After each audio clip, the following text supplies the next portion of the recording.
Hola, bienvenidos a nuestro segundo podcast de Vete a la Vet. Soy César Morales. ¿Y qué es esto? ¿Qué es Vete a la Vet? Pues es un espacio para platicar sobre lo que realmente vivimos quienes trabajamos en la veterinaria. Ya sea que estés en el consultorio, en la clínica, en el rancho, en un laboratorio o haciendo congresos, que te pongas a emprender, a sobrevivir el burnout o simplemente lidiar con clientes que solo preguntan cuánto me puede costar. Esos somos. Aquí no hay poses, aquí solo hay historias, ideas y experiencias compartidas. Vamos empezando. Te voy a ser honesto, después de tantos años haciendo el Congreso de León, sentía que me faltaba un espacio más casual, más directo, sin escenarios, sin PowerPoints. Algo donde me pudiera comunicar contigo, donde pudiera presentarte a mis amigos, donde pudiera presentarte las cosas que me gustan y donde me gustaría ayudarte a hacer esta vida del veterinario que puede ser tan complicada, tan ocupada, tan directa, tan difícil, a que tengas un espacio en donde veas que somos muchos los que pasamos por lo que tú estás pasando, pero que también somos muchos los que le pudimos dar la vuelta después de estar sufriendo exactamente lo mismo que tú sufrías.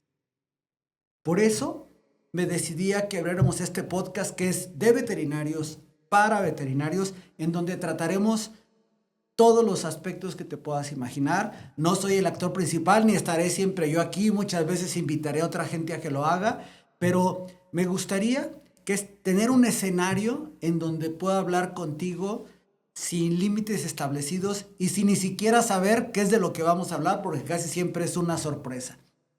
Preparé, por supuesto, algunas preguntas para nuestro invitado de hoy y será básicamente una charla entre colegas, con humor, con ciencia y con todo lo que siempre nos dicen en los congresos.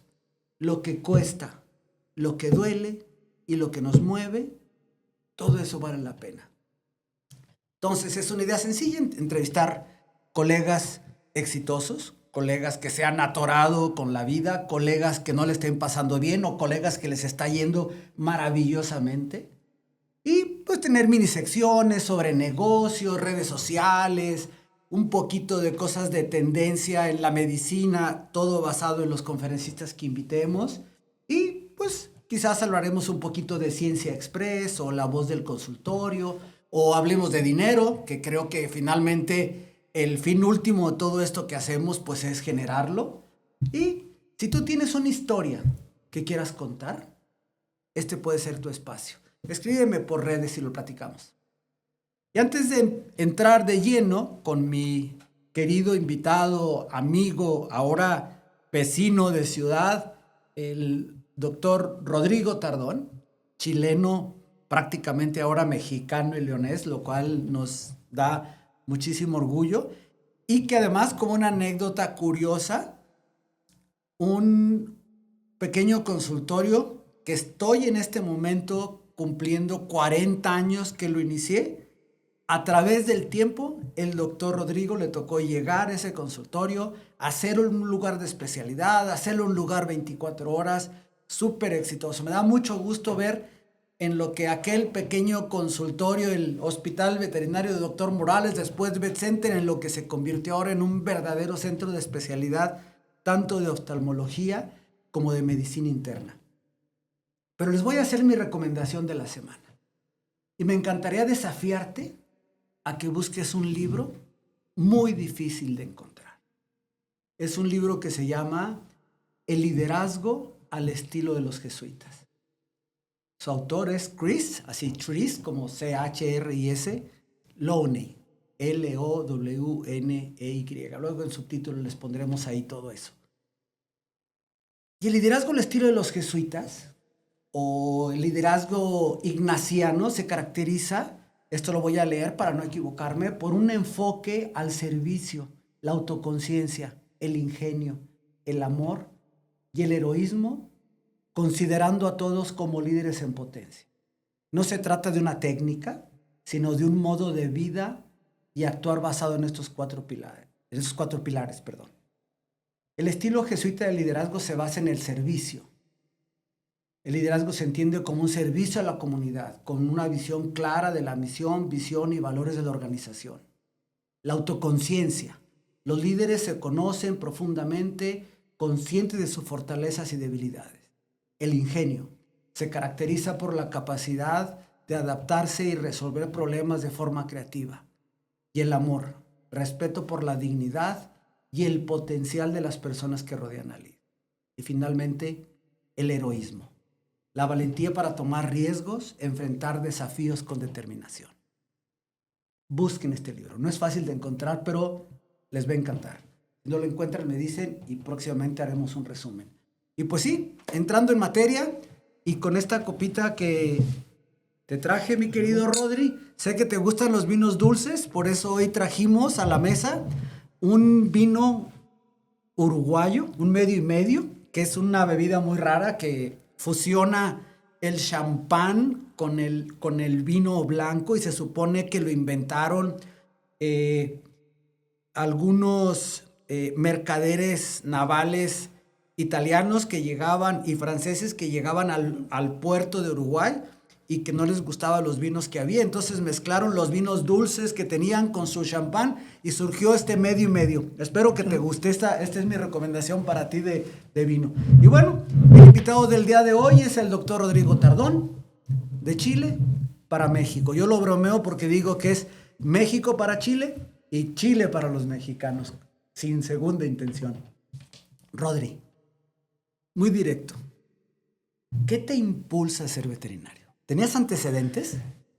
Es una buena anécdota porque, César, antes de entrar a la escuela, nunca vi un veterinario. En mi vida, nunca vi un veterinario, nunca me atendió un perro, un veterinario. Pero en casa, es una casa grande, teníamos rancho y teníamos casa, y la casa era de fondo de 20 metros por 20, una cosa enorme, y era una granja, ¿ya? Mi padre criaba faisanes, gallos de pelea, estaban prohibidos en Chile. En Chile, la primera ley que sale después de la independencia fue eliminar los toros, ¿ya? Los rodeos, el torero, las corridas de toros. Las corridas de toros, y eliminar las peleas de gallo. Las peleas de gallo se mantuvieron clandestinas y mi papá era parte de eso, ¿ya? Y yo me crié con esos gallos. Y además del rancho, vacas, caballos y nuestros perros. Y nuestros perros eran como los perros de hoy, ¿ya? Yo era el niño que recogía la popó. Y obviamente era raro en los años 70 que un niño recogiera la popó de un perro. Era que asqueroso recoger la popó del perro. Pero mi mamá me mandaba, maestra y maestra estricta, de que era tuyo, recógelo, no puede dejar sucio. Bueno, pero se enfermaban y había que hacer algo. Y mi abuelo, ¿ya? Tenía, no sé si conociste estas jeringas de vidrio con acero. Claro, que se desarmaban, que se limaba la punta para que ingresara allá. Entonces con mi abuelo inyectábamos a todos penicilina, ¿ya? Es más, cuando entraba el invierno, a nosotros también nos tocaba una penicilina benzatina, o sea, para él era una penicilina más benzatina, sí. No era una sal. Y te tocaba en invierno una penicilina con benzatina y a los perros igual. Se enfermaban los perros, las vacas, todo era penicilina u otro antibiótico y agua. Ese era el concepto. Tiene que beber, tiene que comer, ¿ya? Con respecto a cada especie.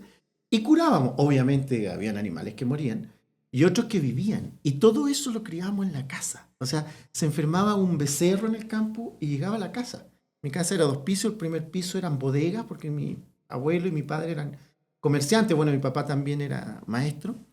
Entonces los animales quedaban abajo en las bodegas vacías, que ya no había mucho comercio. Y después, como estaban acostumbrados que yo les daba de comer y todo, subían la escalera y me despertaban en mi habitación, sabía dónde estaba. Y los becerros, imagínate despertar con un becerro que tiene ganas de comer. Entonces, cuando llega el momento de elegir qué voy a estudiar, a mí era obvio, veterinario, si no había veterinario. En mi pueblo venía el veterinario al rastro, porque sería el matadero en Chile, que quedaba al frente de mi casa, ¿ya? Entonces, y ese veterinario que era de salud pública, su mayor acción que yo conocía, que a él nunca lo conocí, era tirar estricnina para el control de perros bajos. ¿Te fijas? Entonces era como no querido el veterinario, pero nunca lo vi en mi vida, nunca me atendió un perro, nada. Y el primer veterinario fue cuando llegué a la facultad. Entonces, cuando yo decidí estudiar veterinaria, que en Chile indicaba dar una prueba, y con esa prueba tú puedes entrar a cualquier carrera. Obviamente tienes también parte en la prueba, y de acuerdo a lo que tú tomas, por ejemplo, biología, vas a tomar biología, física, química, el ingeniero, matemática y otras cosas. Entonces yo di mis pruebas y podía entrar al área de la salud. Y podía estudiar lo que yo quisiera. Y cuando dije veterinario en mi casa fue, ¿qué? Mi papá quería un abogado, mi mamá un odontólogo, mi hermana que fuera yo médico, y yo quería ser veterinario. Me dejaron ser veterinario porque en la casa lo más importante es ser feliz. O sea, si tú me preguntas cuál era la misión de mi abuelo, bueno, la misión de mi abuelo era que fuera doctor, y se refería al grado de doctor. La misión de mi padre, que fuera feliz.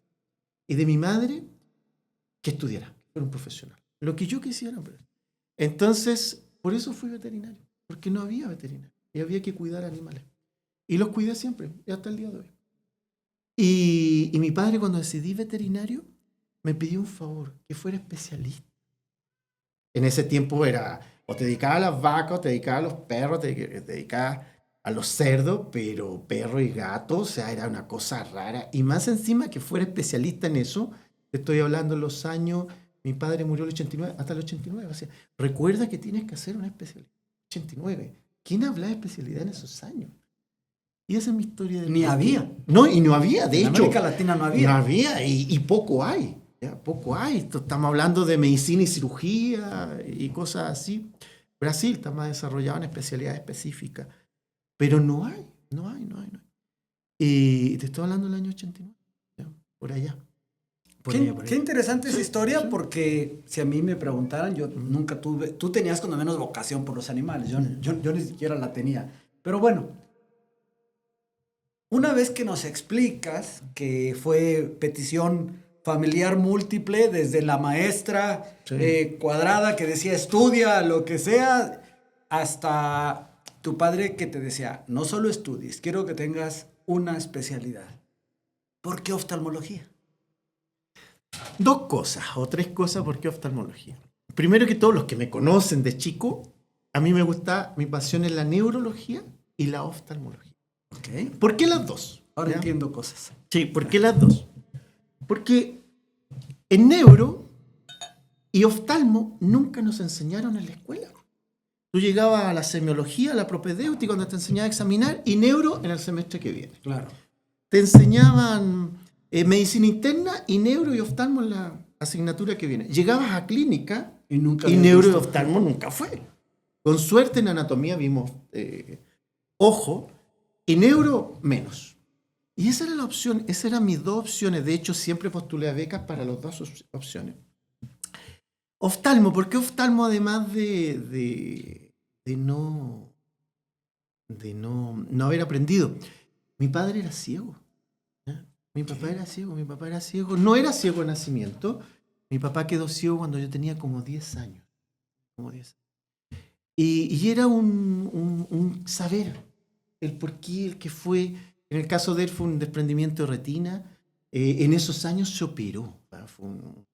Fue como un intento de cirugía de retina en esos años. ¿Era diabético?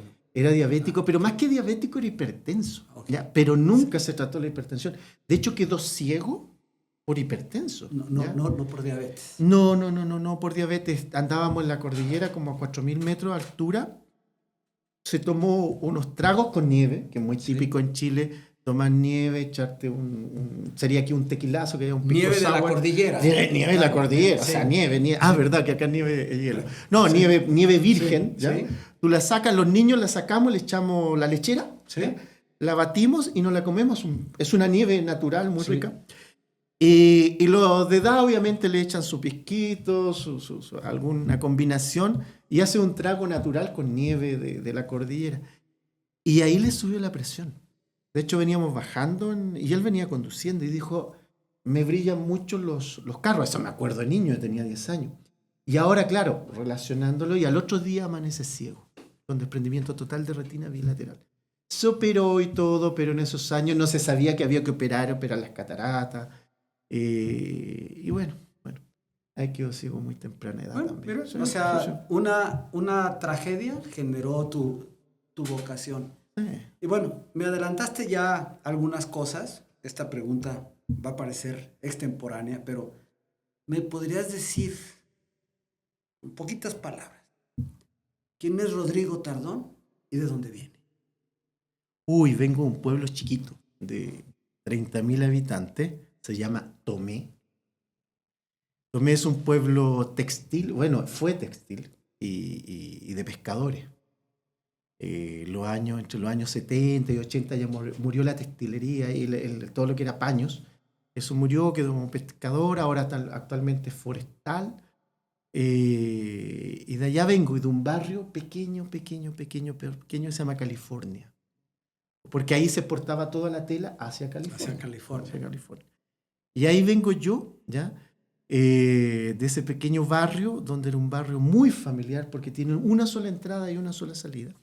Y yo vivía a la entrada. Entonces todos te conocían, mi madre era la maestra del barrio, un barrio que yo decía recibí educación personalizada, porque en cada curso no había más de 20 personas, porque no había más niños, ¿ya? Era muy pobre los salones de patios de tierra. Yo estudié en el colegio del barrio, en la prepa, que sería, que en el caso nuestro, el liceo de la ciudad. Mi hermano no, mi hermano estudiaba en colegio privado y todo eso. Yo no, porque nací de 6 meses. Entonces tenía muchas enfermedades y siempre me crié al lado de mi mamá y de mi papá. Eran maestros ambos. De allá vengo, de ese pequeño barrio. De ese ¿Pero Tomé? De Tomé. Yo me acuerdo de unas jornadas veterinarias, sí, claro, que se hacían en Tomé, porque Chucho Paredes y Gabriel Ramírez iban mucho a Tomé. A Tomé. ¿Y por qué se hacían en Tomé? Porque buscamos un lugar, yo pertenecía a esa agrupación, todavía existe el grupo, pero ya no estamos en MEVEPA, en ese tiempo era MEVEPA, que era la Asociación de Médicos Veterinarios Especialistas en Pequeños Animales de la 8ª región. Y pertenecía a ese grupo, ahí conocido tuyo puede ser Patricio Torres, claro, Pato, Fernando, Yayo era el líder junto con Fernando, con Pato. Éramos un grupito de 12 personas, 15 personas, no más que eso. Todavía existe ese grupo, pero en WhatsApp, okay, que nos llamamos los viejos estandartes. Yo soy el más joven, ¿ya?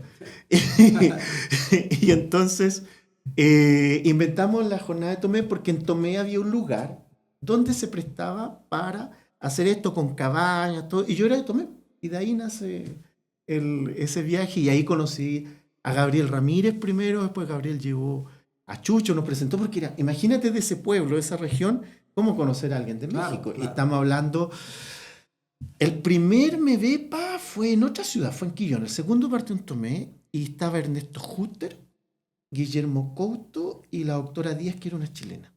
Y después sale el segundo, donde fue Gabriel, ya no me acuerdo qué más. Y de ahí, íconos de que siempre iban Chucho Paredes, Gabriel, lo pasamos estupendo. Buenos vinos. Pero, el que tomé, claro, vino y no tomó vino porque sí, no vino, así se decía. Pero ¿cómo la educación continua genera cosas como esta? O sea, ¿cómo podrías tú conocer a Chucho Paredes y a Gabriel Ramírez, ¿no? Desde ese pueblito. Bueno, ¿y cómo llegas a México? ¿Y cómo decides quedarte? Largo. A México llego porque alguien que tenemos en común, que es el doctor Hutter, Ernesto, me contó del CBDL. ¿Ya? Y Ernesto yo lo conozco del año 89-90. Ahí nos conocimos, yo lo conocí como un conferencista, un muy buen profesor, y todo lo que implicaba en ese tiempo el examen de orina. ¿Ya? Y bueno, sigue implicando. Sí. ¿Ya? Pero no generó una impronta. Siempre iba a la facultad, siempre era un profesor que iba a dar conferencias y todo.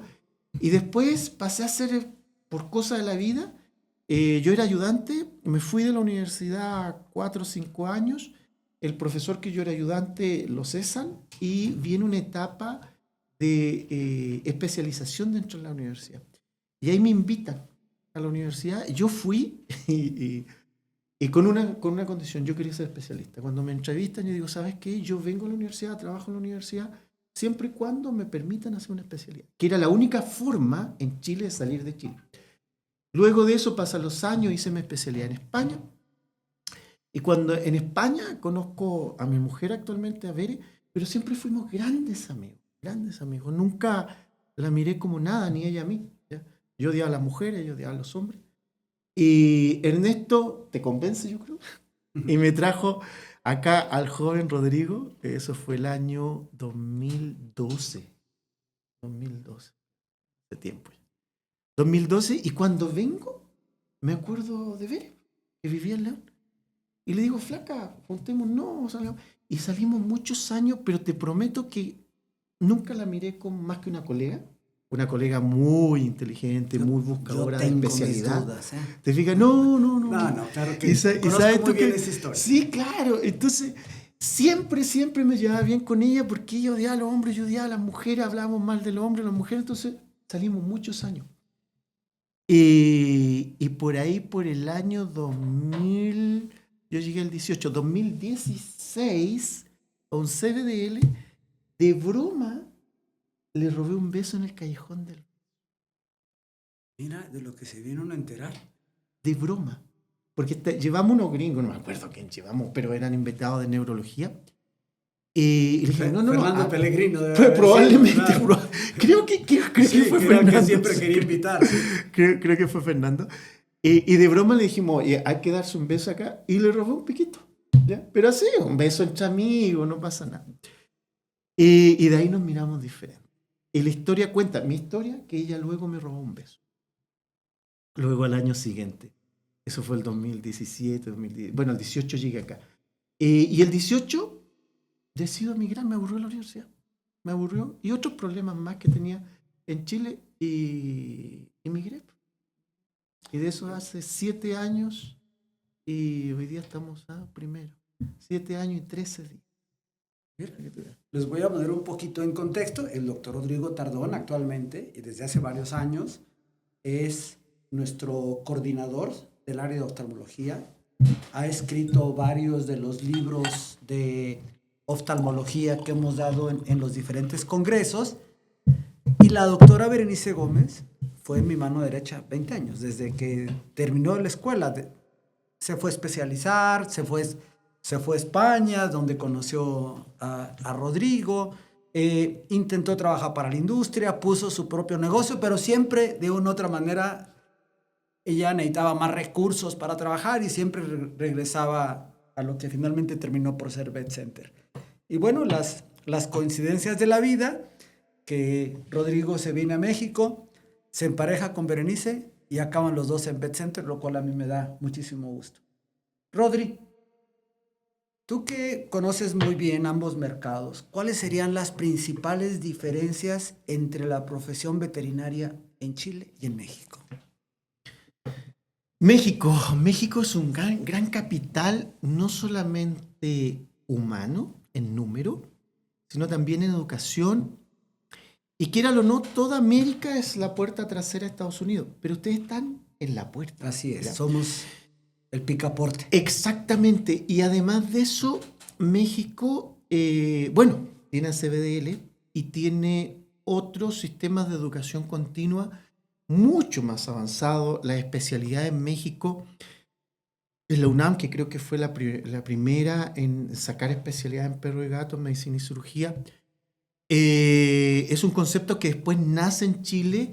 Luis Tello la crea en la Universidad de Chile. Te mentiría la fecha, pero fue fácil el año 2001, 2002, muy después que México. Chile tenía buena educación. Hoy día no te puedo opinar la educación chilena. Yo hasta el año 2017 estuve en la educación durante 22 años. Yo me sentía muy orgulloso, pero ahora de lo que converso, la educación no está tan buena. Sí hay un gran apoyo, ¿ya? El hospital que nosotros creamos con un grupo de profesores hoy día se está ampliando en forma increíble, como $2 millones y todo eso. Va a quedar espectacular.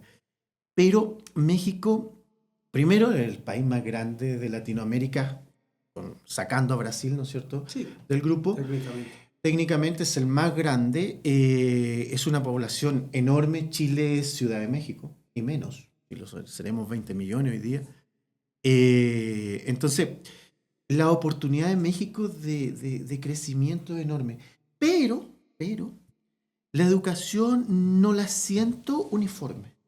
Siento que hay un nivel muy alto y también medio y lamentablemente bajo. Sí, ¿ya? es muy heterogénea. Muy heterogénea. Y eso da oportunidades. A mí, ti, al Congreso, a mí en lo personal, da oportunidades de compartir, en el caso mío, la pasión, la educación continua. La verdad es que yo estoy muy agradecido en México en eso, con la educación, porque hemos podido continuar haciendo lo que también es una de mis pasiones, que es transmitir lo que hago. Y México tiene gran oportunidad. O sea, tienes que tomar en cuenta que en música, todos terminan en México, los cantantes. En fútbol, México es la puerta de entrada a Europa. ¿Ya? Entonces México es el primo, es el país más importante de Latinoamérica, es la puerta de entrada a todo. Por eso México acoge a todo el mundo. Muchas veces la gente dice, pero ¿por qué México acogió a tal político? Porque México es el virreinato número 1 y por normativa recoge a cualquiera. Después pregunta por qué te cambiaste de país. Claro. Sí, y ahí te echa. Así es. Si quiere echarte, tiene su legislación. Pero México es eso. ¿Ya? Yo me siento muy, muy, muy bendecido en México y más en León.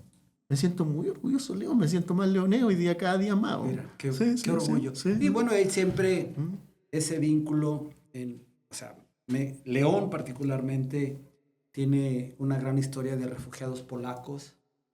México como tal, su historia del exilio con la República Española, y finalmente para Chile fue un país determinante cuando la crisis de Salvador Allende. Sí, o sea, la mayor parte de los perseguidos chilenos, los que no terminaron en Europa, muchos de ellos terminaron en México. O sea, yo no sé si estoy de acuerdo con esa situación, lo que pasó o algo, pero finalmente, pero igual ha recibido gentes de izquierda que gentes de derecha. O sea, aquí estuvo Vargas Llosa, aquí hubo mucha, aquí se refugió gente de izquierda como gente de derecha, ¿no?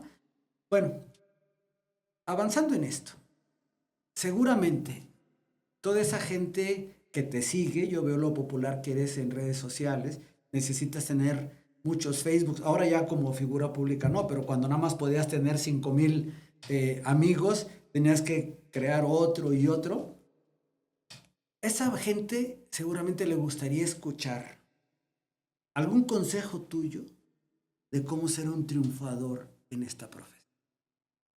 La gente joven está ávida de ejemplos, de alguien que ya lo logró y que les pueda iluminar un poquito el sendero para ver si ellos también lo pueden transitar. Lo primero, si me preguntas a mí, mi frase es siempre hacer ser feliz. ¿Ya? Lo que vayas a hacer te tiene que dar felicidad. Okay. Si para ti va a ser un esfuerzo, joven, hacer algo que no te apasiona, ni lo intentes. ¿Ya? Lo que tú vas a hacer tiene que indicarnos a nosotros que voy por un camino en el cual yo quiero ser feliz. ¿Ya? Primera cosa. Segunda cosa, te vas a caer 1, 2, 3 veces, se van a burlar, te van a pisotear, lo que te fue mal te lo van a sacar en cara hasta que pasen muchos años, hasta que tú te aprendas a reír de lo que te fue mal, pero es constancia. ¿Ya? Constancia, en el caso nuestro como profesionales, es educación continua. O sea, si tú crees que lo sabes todo, perdóname, pero entre más estudio, menos sé. O sea, me da miedo. Yo te diría que dar una conferencia, a veces cercanos míos, me miran y me dicen, ¿estás estudiando? Sí, claro. ¿Ya? Y voy a estudiar mínimo 4 horas para hablar 45 minutos. No estoy hablando de armar la charla, estoy hablando de estudiar para la charla. Y de cosas nuevas que a lo mejor nadie te va a preguntar. Pero tú tienes la conciencia de haber estudiado lo último que hay, lo que está pionero, lo que tú crees que podrías aportar, el mensaje que tú entregas, porque cuando das una conferencia, tú dices, bueno, necesito que se aprendan 3 cosas. 3 cosas, una que va a usar todos los días, uno que probablemente va a usar y uno que viene en el futuro. Y el triunfo, yo no me creo un triunfador, me creo un hombre feliz. ¿Ya? Creo que falta mucho para decir, oye, me siento un triunfador. Pero no puedo negar que soy feliz y eso ya es parte de mi triunfo. Para llegar a eso es constancia.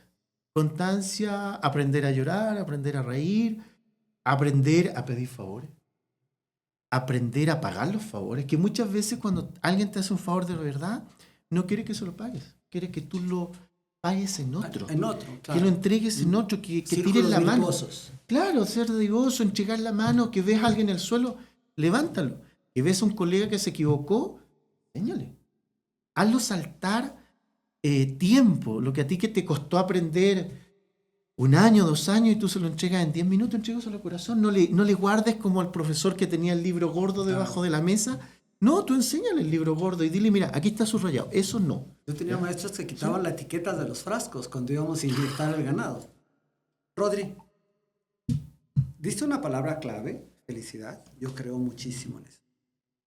Pero te haría una pregunta secundaria en esto. ¿Crees que se puede ser feliz y ser pleno sin obtener la remuneración económica necesaria con tu actividad profesional? No, o sea, todo el mundo te dice que el dinero hace la felicidad. Una frase cliché, y lo cliché también es decir que no hace la felicidad, pero la compra. Yo te diría que el dinero te da la seguridad de mantener la sonrisa, porque uno de los grandes problemas en la profesión, primero, no saber cobrar, segundo, no saber valorarte, y tercero, tener esa angustia de no tener el dinero del día a día. Sí, el dinero es importante, por tanto, cuando uno dice felicidad, primero tienes que aprender cuánto vales, que cuesta muchísimo, en la escuela no nos enseñan. Segundo, cuánto cobrar, cuesta, como dicen ustedes, un chingo más, ¿ya?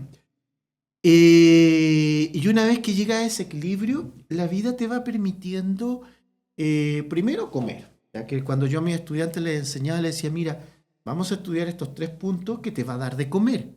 Luego vamos a estudiar lo que podrías observar. Y luego ya tú estudias lo que es más poco frecuente, pero tienes que buscarlo, porque eso poco frecuente te diferencian del colega del frente. ¿Y cómo lo buscas? Educación continua. Tienes que seguir estudiando. La universidad te entrega un ladrillo y tú construyes sobre esos ladrillos tu propia casa. Y el dinero sí es importante y para todos, o sea, el mundo se mueve por dinero. O sea, por supuesto. El socialismo sí. no. O sea, yo no creo que el dinero sea felicidad, pero no conozco nada que transforme vidas más fácil, tuya y de la gente que está a tu alrededor, definitivamente. Todos tenemos, Rodri, una anécdota culposa o increíble. ¿Cuál sería la tuya? Muchísimas. Pero hay una, a mí me mandaban a hacer la primera clase de los estudiantes, primero porque hablo bajo, segundo porque hablo rápido y a veces no se me entiende. Entonces me pedían que hiciera una clase y yo hacía una clase de cómo escribir una receta y de los errores que esto significa. Y como esto, seguramente después podemos escribir la palabra que yo voy a escribir. Pero la anécdota es esto, y como eres colega, te voy a preguntar cómo puede ocurrir. Viene un paciente, te estoy hablando de los 2 primeros años que hice medicina general, viene un paciente y el dueño me dice, doctor, cuando usted lo inyectó ese día y el otro, perfecto. Pero yo creo que ya no resulta el tratamiento, han pasado 5 días, 3 días, 2 días bien, 3 días muy mal, y no resulta el tratamiento porque los medicamentos no los absorben, así tal cual.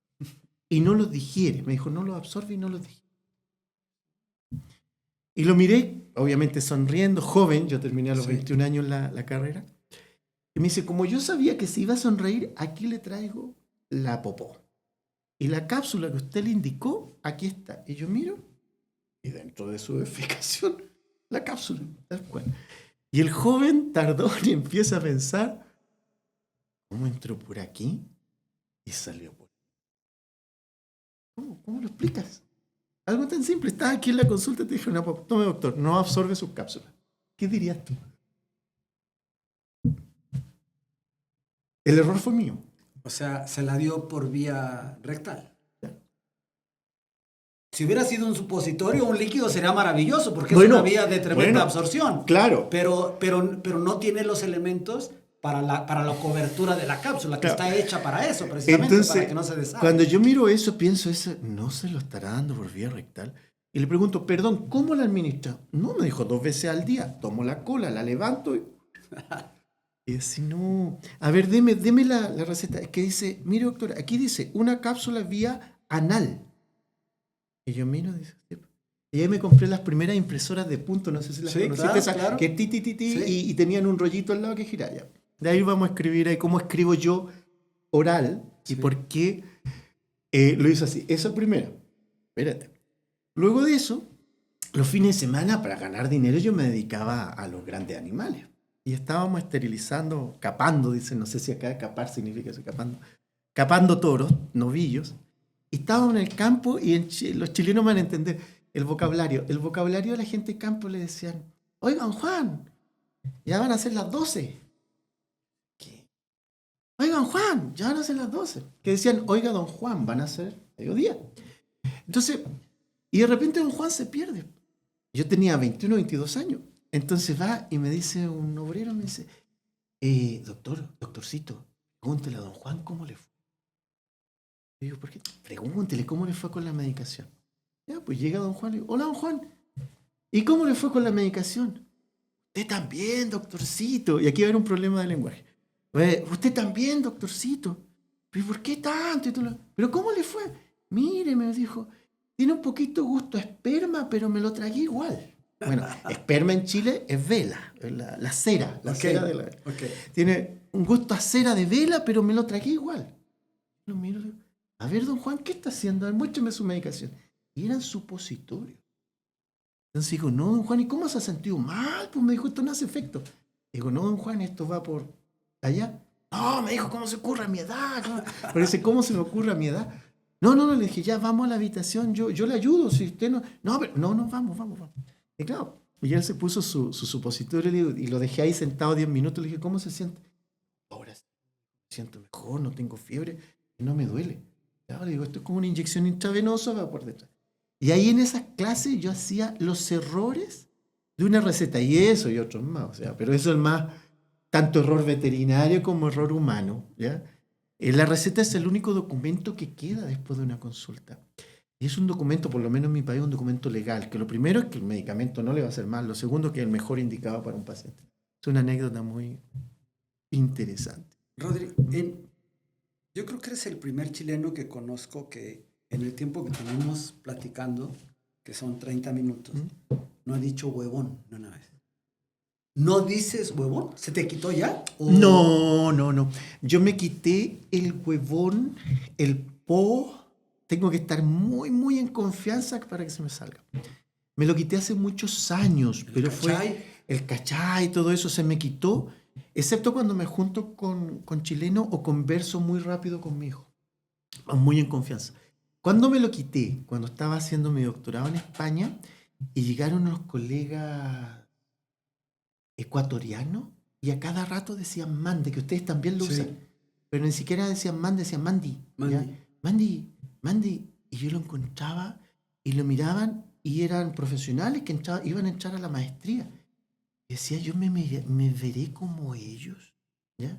Diciendo al tiro, porque eso se usó más, al tiro, que es como el ahorita, al tiro, el cachai, el huevón. Me estáis hueveando. El cipo, ¿ya? Me los traté de quitar. Y el usar artículos antes del nombre, la vere. Claro. Pero acá también lo usan. Acá como que me siento más en confianza. Aquel León no, pero sí hay algunos estados en México donde utilizan artículo antes. Ustedes usan mucho mi César, mi Bere, mi Rodrigo. Más en Ciudad de México que aquí, pero sí. Y finalmente, como última pregunta, tendremos más oportunidades de conversar para hablar de tu parte editorial, de conocer todo lo que has hecho. Pero, ¿qué extrañas de Chile? Yo me siento una persona apatria. ¿Ya? Yo me siento una persona, una persona apatria, sí. Sí, cuando viví en España, ¿qué es lo que extrañas? O cuando vivo acá en México, ¿qué es lo que extrañas? De repente las fiestas. Pero no las fiestas. Ustedes tienen muchas fiestas, entonces no me hacen extrañar las fiestas.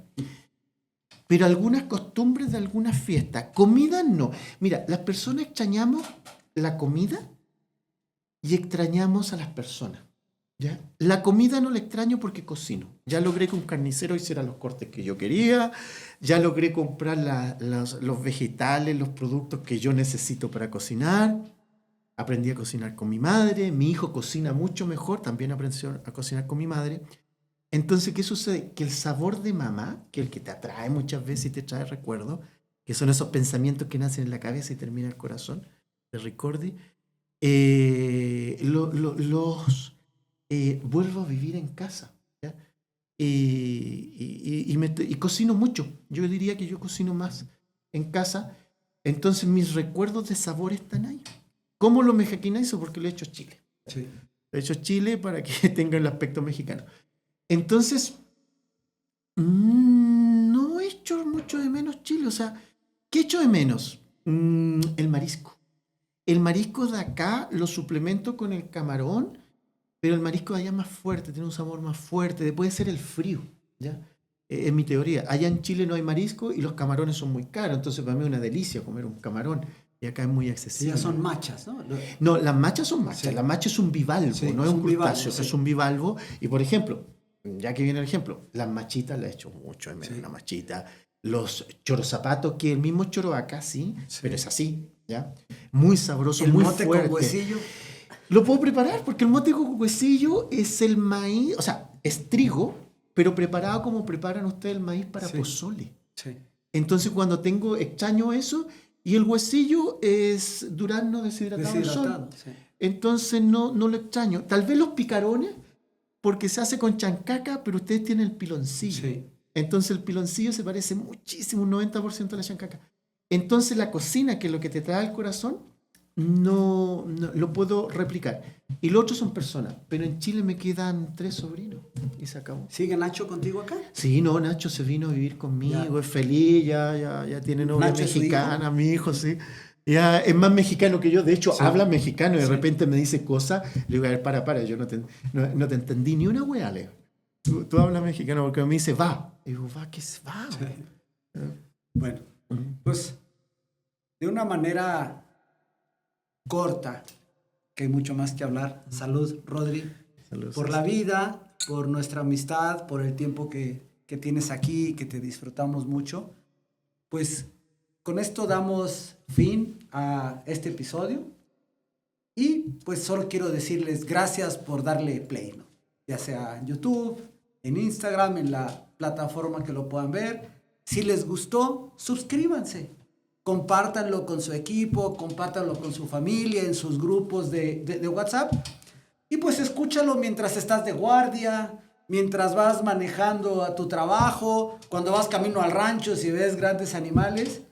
Y recuerda, en esta profesión nadie se la sabe de todas. Pero sí podemos aprender juntos. Gracias por escucharnos una vez más en Vete a la Vet. Bueno, despedirme, gracias por escucharnos, espero que no haberlo aburrido. Y a los jóvenes decirles que estudien día a día, busquen el camino a la felicidad a través de continuar en la educación continua, porque no va a haber un fin para terminar. Y eso es lo importante, no hay fin, así que no te vas a aburrir en lo que tú hagas y sé feliz.